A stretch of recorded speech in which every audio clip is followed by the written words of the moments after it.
पानकुंड शिवसेना शिंदे गट तालुका प्रमुख 919 गट नंबर ह्याच्यामधली ओपन प्लेस 10 गुंठ जागा आम्ही 2023मध्ये त्यांनी लिखी दिलेलं आपल्याला ताब्यात घेतो म्हणून बोर्ड लावून देतो म्हणून अजूनपर्यंत काय केलेलं आणि 2026 लागले आता तरी काय केलेलं नाही आहे.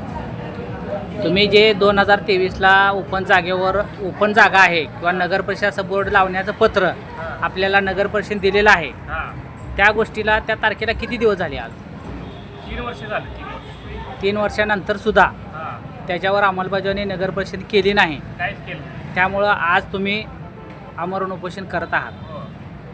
तर आता तुम्ही आमरण उपोषण करण्याच्या अगोदर नगर परिषदेला उपोषण बसण्याच्या अगोदर किती दिवसापूर्वी पत्र दिले? 10 दिवस झाले. त्या बी 10 दिवसात काय त्याच्यावर केलेलं नाही. आता सकाळपासून आता दुपारच्या 1-1:30 वाजलेले आहे. आता तुम्ही उपोषणाला बसलेले आहात ते नगर परिषदेला कळवले.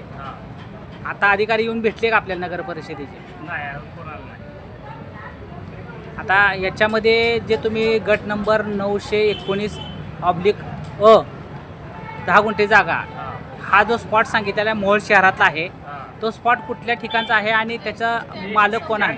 स्टँडच्या समोरल्या बाजूला हां, धर्मशाळा. बरं. त्याची आता मालकी कोणाकडे आहे किंवा काय त्याच्याबद्दल काय म्हणता येईल काय? सुरेश कांबळे. हां, सुरेश नागनाथ कांबळे. आज त्या पॉईंटवर त्या जागेमध्ये काय रिकामी जागा आहे किंवा काय बांधकाम आहे किंवा काय व्यवसाय चालू आहे? ओपन प्लेस जागा ही खुल्लीच आहे. हां, गाळे बांधून त्यांनी उत्पन्न घ्यायला लागलं असं म्हणा. गाळे काढले ती कधी भाडं घेत होतं उत्पन्न घेतो नगर परिषद ताब्यात घेतो. नगर परिषद ओपन राहिलेली जागा त्या ठिकाणी अतिक्रमण करून गाळे बांधलेत आणि त्याचे तो भाडे घेतोय. त्याच्यावर कारवाई होण्यासाठी तुमचं आमरण उपोषण सुरू आहे. कलेक्टरचा आदेश आहे बरं. काय पण आदेश आहे? नगर परिषद बोर्ड बोर्ड सुद्धा तयार करून ठेवलेला होता, घेऊन गेल ते लावला ना रिटर्न माघारी आणला.